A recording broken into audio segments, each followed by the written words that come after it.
Hello, ladies and gentlemen. I am speaking to Mr. Howard Reed of Big Howard, Little Howard. Hello. Hello there, how are you? All right, thank you. How are you? I'm very good, yes.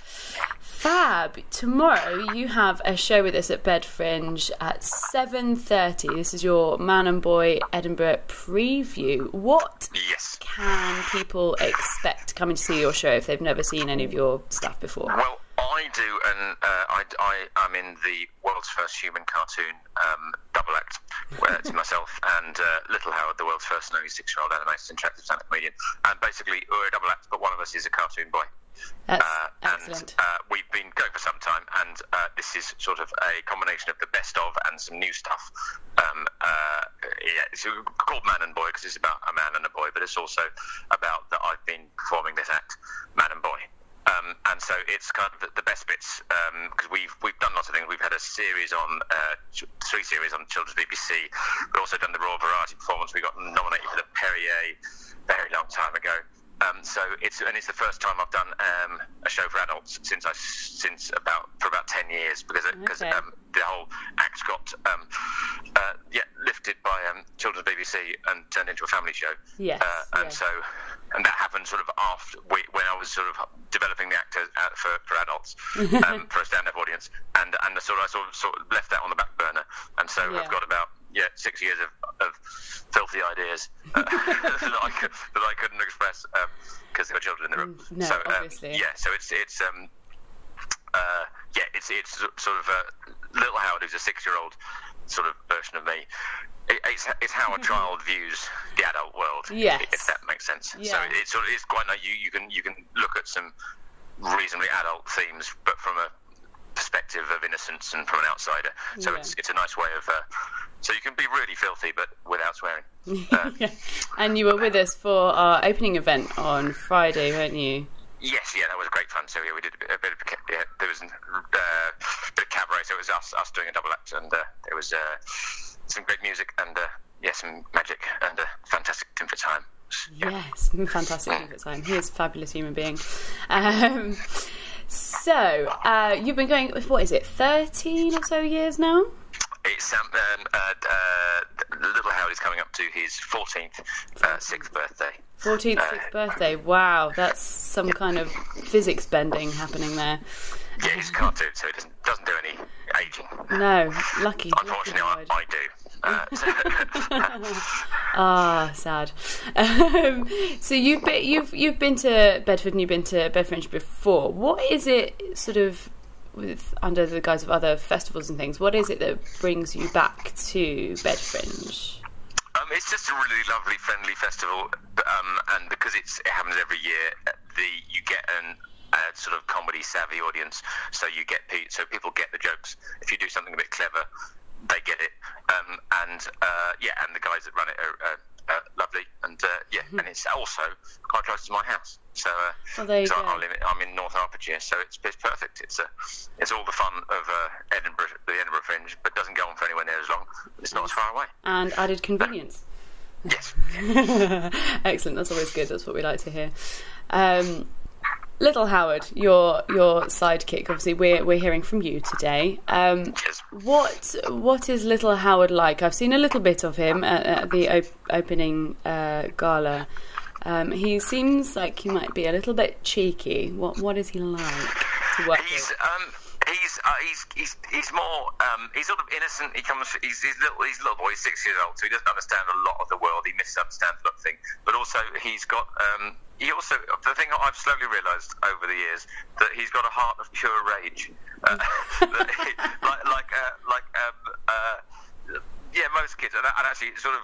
I've now got my own. I've been doing Little Howard for longer than I've now got actual kids who are both older than Little Howard now, and wow. So Little Howard's sort of personality has been informed by my kids, but he's always had. The thing that no one ever portrays in children is that they get really pissed off. Right? They see the injustice of the world and they get really angry.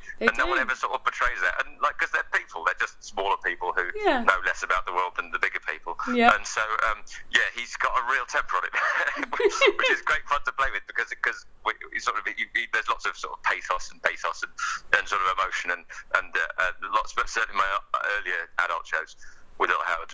There's lots of moments, and there's moments where you feel really sorry for him, and you try and keep that. But you also have, he gets really, really annoyed, and it's in like any sort of, because we're never specific whether he's my son or whether he's a younger version of me or it's a sort of father-son or big brother, little brother relationship. Yeah. But it's a kind of a family relationship. We've clearly known each other forever. Yes. And no one can piss you off like a member of your family. No, it's so true. And so also I just do think a 6-year-old cartoon boy just really losing his shit. It's very funny. There's nothing more delightful, I think. Yeah. And it's still cute and fun, but because it's for adults also. I mean, my kid shows, I do lots of kid shows. I tour lots of kid shows with Little Howard and other characters. But he has the same personality. He just talks about different. Just much more. The subjects stray onto much more adult things than the adult show, obviously. Yeah. But he's very cute, but also, a heart of pure rage is beating away in there. I know how he feels. He's got a little group of friends, has he not? He's got. There's some friends. There is some sort of peripheral characters that you never really sort of meet properly, but there's a manager. Our manager is a pigeon called Roger, who's from Barnsley. Right, he's basically like a feathery Bernard Manning. He's a sort of venal, horrible character, which is great fun to write when your main sort of character comes from a place of innocence. It's lovely to have a character who is just a foul, horrible human being, and also a pigeon. Yeah, and he's a pigeon, which adds another level of filth. Yeah, dirty birds. And there are several other characters that have come in and out. We had a character called H-Bot 2000, the funny robot from the future, who was very popular, right. who was based on just bad stand-up, watching terrible open spots, doing terrible jokes, and then going, woo! Just making the most showbiz noise in the world. Yeah. So he's been in previous shows. He's not in this one. There's also been a chicken called Lionel, who we just execute at the end because he's so terrible. Oh, no.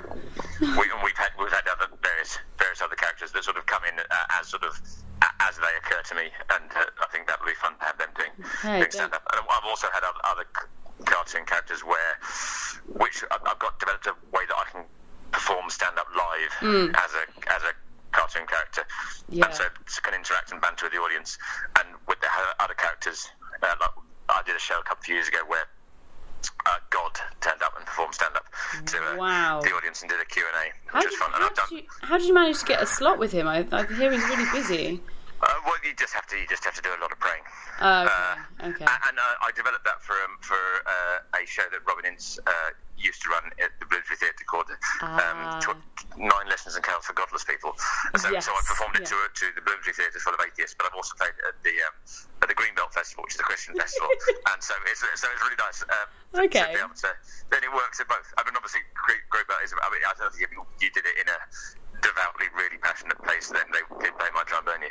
But at Greenbelt's a very left-wing Christian festival, and likewise, probably the shows are very accepting. They're all quite left-wing atheists as well, so they're not will kill you if you believe in anything. Excellent. Yeah, so that was a fun thing. They're not in this particular show, but because this is more about Little Howard. But, yes. Yeah. Okay, so tomorrow, Monday the 25th of July at 7:30, we've got Big Howard and Little Howard, Man and Boy at Bedfringe, and we look forward to seeing you then. I'm looking forward to seeing all of you lovely people. Excellent. Thank you so much for speaking to us today. Thanks for having us. Bye. Bye.